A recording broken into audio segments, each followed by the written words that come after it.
Hi friends, welcome to my YouTube channel comet world. जैसा कि आप सभी को पता है कि अभी मेरे चैनल पर टॉप 10 मोस्ट इंपॉर्टेंट क्वेश्चन का सीरीज चल रहा है। ये क्वेश्चन आने वाले एग्जामिनेशंस के लिए बहुत ज्यादा इंपॉर्टेंट है और रिसेंट एग्जामिनेशन में पूछे गए सारे क्वेश्चंस हैं। साथ ही साथ जिन लोगों को टेक्निकल बच्चों को अपना एप्टीट्यूड सेक्शन स्ट्रॉन्ग करना है वो भी यहाँ पर देख सकते हैं, क्योंकि किसी भी कंपनी में आप जाओगे तो एप्टीट्यूड का सेक्शन होता है और वहां पर यही सारे मैथमेटिक्स पूछे जाते हैं।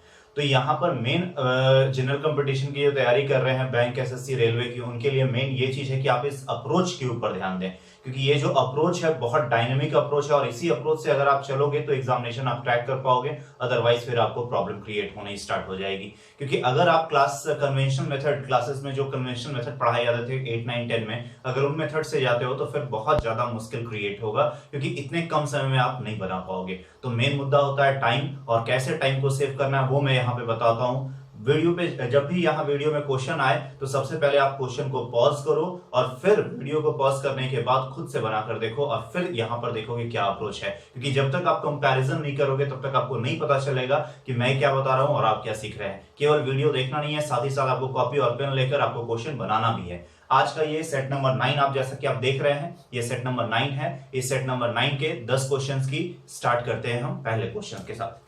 पहला क्वेश्चन आपके स्क्रीन पर ये रहा।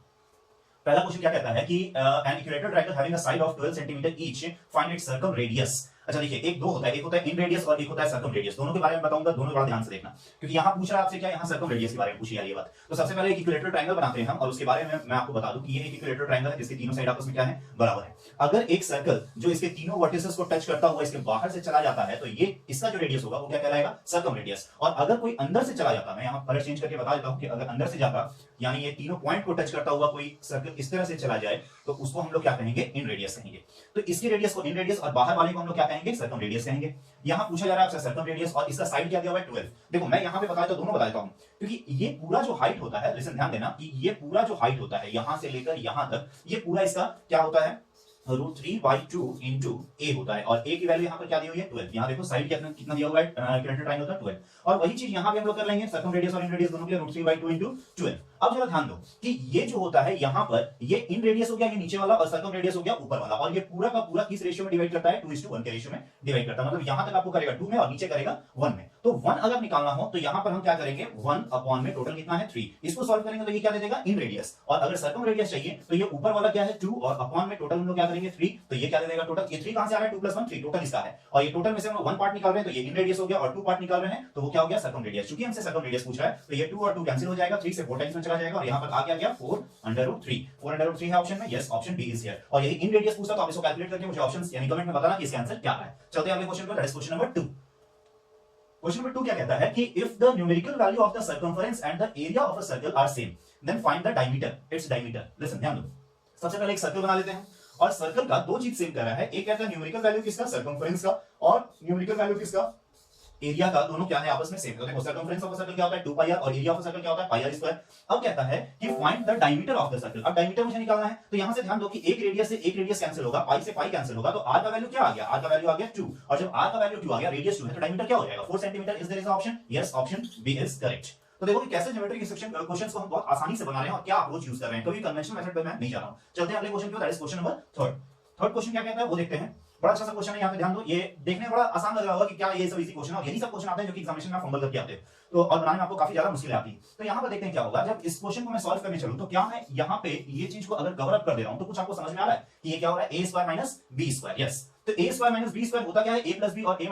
मैं इसी को यहीं पे सॉल्व करके बता रहा हूं। तो 998 + 997, 8 7 15, 8 7 15, 1 कैरी, 9 9 18 1 9 और 9 9 18 1 1995। और इंटू यहां पे क्या हो जाएगा, करेंगे तो इंटू क्या आ जाएगा 1, और माइनस पहले से वहां क्या दे रखा है 45। वही काम नीचे में मैं करूंगा तो 98 + 97, तो ये क्या आ जाएगा 195, और यहां क्या हो जाएगा इंटू 1। ये मैंने क्या किया है जरा ध्यान दे दो, मैं बता दूं कि a² - b² क्या होता है, a + b और a - b। इतना आप लोगों को पता होना चाहिए, बस उसी का यूज मैंने किया है। अब यहां पर देखो कि इस वाले को, ऊपर वाले को अगर मैं सॉल्व करूंगा तो ऊपर वाले को सॉल्व करने पे ये क्या आ जाएगा, ध्यान देना, ये सब देने की जरूरत है नहीं क्योंकि एग्जामिनेशन में इसका मार्क्स नहीं मिलता है।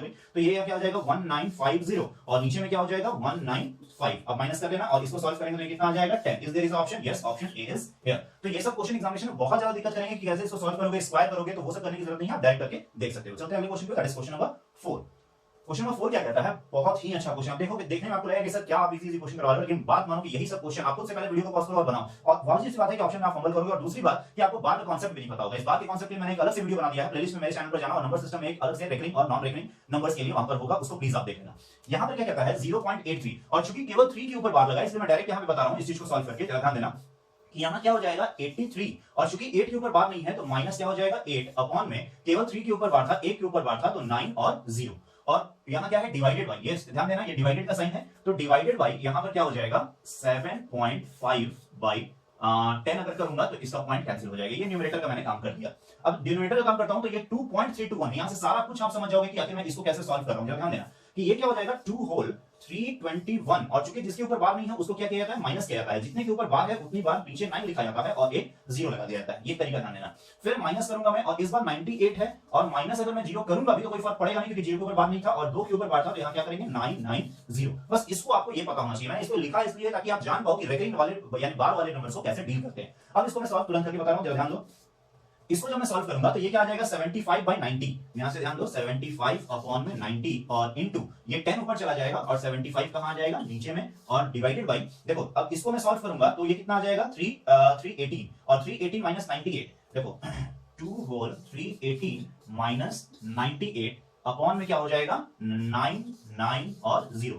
अब जब मैं इसको फिर से सॉल्व करने चलूं तो देखो 75 75 कैंसिल, 0 0 कैंसिल, ऊपर में क्या आ गया 1 अपॉन 9, और नीचे वाले को देखो क्या आ जाएगा ये आ जाएगा 318 माइनस 98 क्या हो जाएगा 220, और 220 यहां ध्यान दो 220 अपॉन 990, और यहां पे क्या है मिक्स नंबर में 2, ये 0 0 कैंसिल होगा, 11 2 जा 11 9 जा। अब इसको सॉल्व करूंगा मैं तो 1 अपॉन में 9, और ये 9 कहां चला जाएगा ऊपर, ये केवल सॉल्व का चीज है, 9 2 जा 18 और 2 20, यानी यहां क्या आ जाएगा 20, 9 9 कैंसिल, 1 अपॉन 20, 1 अपॉन 20 कितना होता है 0.05। अब इसको देख लेना, ऑप्शन ए इज करेक्ट। तो मेन यहां पर मुझे ये बताना था कि आखिर रेकरिंग वाले नंबर्स को कैसे डील करते हैं, ये चीज के ऊपर पूरा आप प्लीज ध्यान देना कि आखिर रेकरिंग नंबर को मैंने लिखा कैसा है, और इसको प्लीज कॉपी में नोट डाउन जरूर कर लेना, क्योंकि ऐसे क्वेश्चन आएंगे तो आपको छोड़ने के अलावा अगर रेकरिंग नंबर नहीं पता हो तो छोड़ने के अलावा बस कोई ऑप्शन नहीं रहेगा। चलते हैं आगे और क्वेश्चन नंबर 5 की ओर।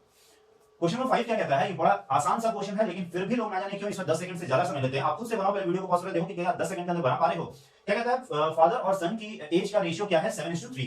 ध्यान दो मैं क्या अप्रोच यूज कर रहा हूं 7:3, और कहता है कि and they will be in the ratio 2:1, और ये क्या हो जाता है 2:1 हो जाता है आफ्टर 10 ईयर। अब देखो 10 ईयर के बाद ये क्या हो रहा है घट रहा है, जबकि होना क्या चाहिए था बढ़ना चाहिए था। तो ऑब्वियस सी बात है कि इसको बढ़ाने के लिए मुझे 4 से कम मल्टीप्लाई करना पड़ेगा। तो जरा यहां देखो कि 7:3, और यहां क्या हो जाएगा 4 से अगर मल्टीप्लाई करूंगा तो 8:4। अब देखो तो यहां से कितना का इंक्रीमेंट हुआ है 1 का इंक्रीमेंट हुआ है, जबकि क्वेश्चन क्या कहता है कितने का इंक्रीमेंट है 10 का इंक्रीमेंट है, यानी 1 का वैल्यू कितना हो गया 10। अब पूछ क्या रहा है कि फादर का करंट एज क्या होगा, प्रेजेंट एज क्या है। फादर का प्रेजेंट एज क्या है 7, और 17 का क्या हो जाएगा 70। Is there is the option, yes here is the option. तो आई बात समझ में मैंने क्या अप्रोच यूज किया है 10 सेकंड के अंदर का चीज है। चलते हैं आगे, दैट इज क्वेश्चन नंबर 6 की ओर। 6 क्या कहता है क्वेश्चन नंबर 6 कहता है कि दो खंभों के बीच की ऊंचाई, मतलब 2 poles are of height of 15 and 30। जरा ध्यान दो इसको कि मान लो कि ये 15 है और ये इसका ट्वाइस है, तो मैंने इसे बड़ा ले लिया, और ये 2 पोल्स हैं एक जगह पर, ठीक है।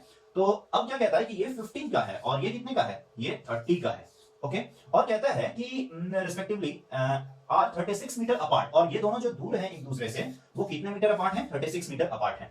तो find the distance between there poles, तो ये डिस्टेंस आपको निकालना है कि ये डिस्टेंस क्या होगा। बड़ा अच्छा क्वेश्चन है, देखो कि मैं कैसे इसको अप्रोच बताता हूं। कोई आपको पाइथागोरस थ्योरम नहीं यूज करना है, कोई आपको हाइट एंड डिस्टेंस का रूल नहीं यूज करना है, और ना ही कोई आपको यहां पर मैं बताऊंगा कि कैसे x या y लेकर बनाओ। देखो जैसे मैं इसको बता रहा हूं, कलर चेंज कर लेता हूं ताकि आपको समझने में प्रॉब्लम ना हो। तो मैं इसको एक राइट एंगल ट्रायंगल बना दिया, राइट एंगल ट्रायंगल बनाया तो यहाँ 90 डिग्री हो गया। ये 36 है तो ये भी क्या हो जाएगा 36 हो जाएगा, और ये पूरा 30 है, यहाँ तक क्या है 15 है, तो यहाँ से यहाँ क्या हो जाएगा 15 हो जाएगा, ये वाला चीज। तो ये 15 हो गया, ये 36 हो गया। Is there is any triplet, मैंने ट्रिपलेट आप लोगों को बताया था कौन कौन सा, देखो 3 4 और 5। फिर क्या बताया था 7 24 और 25। फिर क्या बताया था 8 15 और 17। ये सारे ट्रिपलेट मैंने आपको बता रखे हैं। इन सारे ट्रिपलेट का यूज करके आप एक और था जो कि मैं बता देता हूं, यहाँ पर क्या था 5 12 और 13। ये सब ट्रिपलेट आपको याद होने चाहिए, इतने ट्रिपलेट से ही बार-बार क्वेश्चन पूछे जाते हैं। अब बोलोगे सर इस क्वेश्चन में वो ट्रिपलेट कहां लग रहा है, तो देखो कैसे लगेगा। क्या मैं इसको 3 से अगर कैंसिल करूं तो 3 5 जा हो जाएगा, और ये 3 से 12 टाइम में चला जाएगा, ऑब्वियसली बात है चला जाएगा। तो देखो एक आ गया 5, दूसरा आ गया 12, और जब 5 और 12 हो तो तीसरा क्या होगा, तीसरा यहां से यहां क्या हो जाएगा 13 हो जाएगा। ऑब्वियसली बात है आपको पता चलेगा कि जब इसको 3 से कट किया, इसको भी 3 से कट किया, यानी यहां भी 3 लाना पड़ेगा, और यहां जब 3 लाएंगे हम तो 33 कितना हो जाएगा 39। Is there is option, yes 39। तो दो पोल्स के बीच का डिस्टेंस देखिए हमने ट्रिपलेट की मदद से कैसे निकाला। इसलिए प्लीज प्लीज प्लीज रिक्वेस्ट है कि ये ट्रिपलेट्स को अपने दिमाग में बिठा कर रखें। चलते हैं अगले क्वेश्चन की ओर, दैट इज क्वेश्चन नंबर 7। 7 क्या कहता है कि एक टीवी को 5% के लाभ पर बेचा जाता है यदि उसे 10% के लाभ पर बेचा जाता है। देखो 5% के लाभ पर बेच रहा है यानी कि क्या हो रहा है, ये सब वर्बल क्वेश्चन है लेकिन चूंकि मुझे बताना है आप लोगों को इसलिए मैं बता रहा हूं। तो 105 में सपोज दैट बेच रहे हैं और बोलता है कि यदि उसे 10% के लाभ पर यानी 110 में बेचा जाता, मैंने प्राइस क्या मान लिया 100 बेचा जाता तो उसे 1000 रुपए का लाभ होता, यानी उसे जो प्रॉफिट होता वो कितने का होता 1000 का, लेकिन हमारे हिसाब से प्रॉफिट कितने का हो रहा है केवल 5 रुपीज का। अब यहाँ पे ध्यान दो 1000 रुपए अधिक का प्रॉफिट होता है और मुझे कितने अधिक का प्रॉफिट हो रहा है 5 रुपए अधिक का प्रॉफिट हो रहा है। तो यानी कि अगर मैं यहां से देखूं तो एक का वैल्यू यहां से कितना आ जाएगा 2 और 00 यानी 1 का वैल्यू आ गया 200 और मेरे हिसाब से उसका क्रय मूल्य यानी कि कॉस्ट प्राइस क्या लिया गया था 100। तो यहां पूछ रहा है तो वह उसका लागत मूल्य क्या है, तो एक का वैल्यू 2 है तो 100 का वैल्यू क्या हो जाएगा, तो 100 का वैल्यू यहां भी तो 0 लगा दो यानी कितना हो जाएगा 20000। Is there is option yes option A. तो देखो क्या सिंपल अप्रोच मैंने यूज किया है और प्लीज आप भी कंपटीशन में यही अप्रोच यूज करना। चलते हैं अगले क्वेश्चन को, दैट इज क्वेश्चन नंबर 8 क्या कहता है जरा उसको देख लेते हैं। यहां कहता है a man sells 2 chair 120 each and by doing so he gains 25% on one chair. अच्छा इस प्रकार उसे मतलब एक पर उसको 25% का गेन होता है और दूसरे पर 25% का लॉस होता है। एक तो बहुत लोग इसको बनाते हैं वो इस तरह से करके कि x मतलब सेम प्रॉफिट और लॉस अगर एक ही मतलब सेम प्राइस पर बेचने पर होता है तो x अपॉन में 10 का होल स्क्वायर, इस तरह से लोग बनाते हैं। लेकिन मैं बताऊंगा कि ये अप्रोच फिर यहाँ पर याद करने का सीन क्रिएट हो जाएगा कि आपको याद करना है कि अगर ऐसा होगा तो ये फॉर्मूला यूज करते हैं। तो याद मत करो, देखो मैं क्या अप्रोच यूज कर रहा हूँ। देखो दोनों को बेच रहा है 120 में, तो अगर मान लो कि एक का सीपी मैं मान लेता हूँ कुछ भी, तो उस पर मुझे कितने का प्रॉफिट हो रहा है 125 अपॉन 100 का, और ऐसा करने से मैं बेच कितने रहा हूँ 120 से, और यहाँ पर फिर एक पर मुझे 25% का लॉस हो रहा है तो 75 अपॉन 100 कर रहा हूँ, तो ये भी मैं कितने में सेल कर रहा हूँ 120 में। ये केवल लिखना आपको आना चाहिए। यहां से जरा इसको निकालो तो 5 टाइम्स में और 4 टाइम्स में और 5 से ये 24 टाइम्स में, 24 4 कितना हो जाएगा 96, यानी एक का कॉस्ट प्राइस आ गया 96। और इसको जब मैं सॉल्व करूंगा तो 3 और यहां पर 4 और 3 से 40 और 4 3 4 4 जा 16 एक मिनट 25 25 चौक 100 और 3 से 40 यानी कि 160 टाइम्स। अब एक का कॉस्ट प्राइस है 160 और एक का कॉस्ट प्राइस है 96, यानी टोटल कॉस्ट प्राइस कितने का हो रहा है 6 9 6 15 और 112 256 का चीज मैंने बेचा कितने में है 120 into 2 यानी कि कितने में बेचा है मैंने 240 में बेचा है। तो देखो मुझे 256 रुपए मैंने खरीदा था और मैंने बेचा कितने में 240 रुपए में। ओवरऑल मुझे लॉस कितने का हुआ है, क्योंकि यहाँ पूछ रहा है his loss on the whole is rupees is, ये रुपीज में दिया हुआ है तो 240 और 256 यानी मुझे कितने का लॉस हुआ है 16 रुपीज का लॉस हुआ है। Option B is correct. अगर यहीं पे यहाँ परसेंटेज पूछता तो हम क्या करते हैं डायरेक्ट ये फॉर्मूला यूज करके आगे चले जाते हैं। देखते हैं अगले क्वेश्चन को। अगला क्वेश्चन क्या कहता है, हाँ देखो ये क्वेश्चन बताते हैं कि यहाँ क्या कहता है, a man wanted to sell an article with rupees 20% profit, वो चाहता है कि 20% प्रॉफिट के साथ वो बेचे, but he accurately sold at 20% loss, but उसको कैलकुलेशन नहीं आता था और उसने कितने लॉस में बेच दिया 20% लॉस में, व्हिच मींस उसने कितने में बेचा 480 में। अब देखो 20% लॉस का मतलब क्या हो गया 80 अपॉन में 100 और उसको लॉस हुआ है और वो बेचा कितने में है 480 में। अब यहां से देखो कि 80 से ये कितने बार में चला जाएगा 6 टाइम्स में, यानी कि उसने खरीदा कितने में था 600 की चीज को 480 में बेचा था, हाँ 480 में बेचा था 20% लॉस। ठीक है, अब क्या कहता है कि at what price he wanted to sell it at earn the profit. अब उसको प्रॉफिट के लिए कितने में बेचना होगा, प्रॉफिट के लिए, तो प्रॉफिट कितने का चाहिए उसको 20% का चाहिए और 20% का चाहिए तो मैं यहाँ क्या करूंगा 120 अपॉन में 100 और 100 यहाँ पे हो जाएगा तो यहाँ इसको सॉल्व करूंगा तो ये कितना हो जाएगा 0 0 0 0 कैंसिल और 12 6 720 यानी कि 720 रुपए में उसे बेचना होगा। Is there is option yes, here is the option. तो ये क्वेश्चन बड़ा अच्छा है। अब देखते हैं last question, that is question number question number 10 को, 10 क्या कहता है।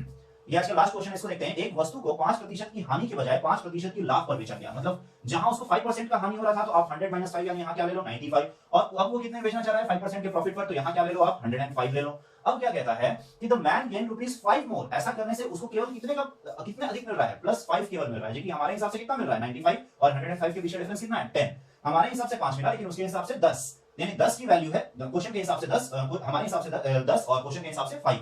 अब क्या कहता है कि वस्तु का लागत मूल्य बताइए। वस्तु का लागत मूल्य हमने कितना लेकर चला था 100, क्योंकि 100 लिया था तभी तो -5 किया और +5 किया, तो 100 की वैल्यू निकालनी, 10 का वैल्यू 5 है तो 100 का वैल्यू क्या हो जाएगा 50। Is there is option yes, option C is here. तो ये थे आज के 10 मोस्ट इंपोर्टेंट क्वेश्चन जो कि आपके आने वाले अपकमिंग एग्जामिनेशंस के बहुत ज्यादा इंपोर्टेंट है। प्लीज आप इन क्वेश्चंस को देखो और वीडियो अच्छा लगे तो एक लाइक और कमेंट करना बिल्कुल ना भूलो, और साथ ही साथ जो भी आपके फ्रेंड्स हैं तैयारी कर रहे हैं उनके बीच में इस वीडियो को शेयर करो। That's it for today, thank you.